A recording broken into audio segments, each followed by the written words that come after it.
boys, hey girls, I think it's time to go to the bathroom and bother your nose and freshen up a little bit, cause Kenny 889 is traveling through time again.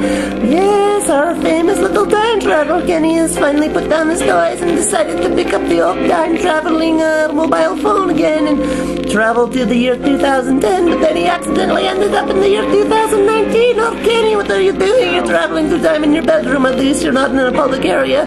Except for sometimes if you're traveling through time, you can get stuck in a wall or getting blended with an elephant or whatever is in your spot. Yeah, it's very tense. I was very worried watching this video because you kept traveling through years and years. I don't think you should travel through time quite so recklessly, Kenny. I think you should try to plan your endeavors a little better to avoid trouble, but I am not a seasoned time-traveling cosmonaut such as yourself, right? Yeah, you are the expert here, but I'm just a worried viewer, Kenny, because I don't know if you went too far in time. Maybe the apocalypse, Armageddon, what did the Norse gods call it? Ragnarok or something? Yeah, and then there'd be no internet, there's no power, and no people, so be careful, Kenny.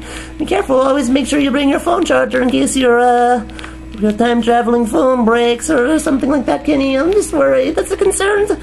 You know, I don't have kids, but I know what parents go through when their kids are out smoking crack at their friend's house for all hours of the day and not doing their homework. You worry, not that you're a crackhead, of course you're not, you're the clean-cut king of time-traveling Kenny. Well, that is what you are, so anyway, from your biggest fan, Thermo, please be careful while traveling through time, Kenny, and I look forward to more time-traveling extravaganza.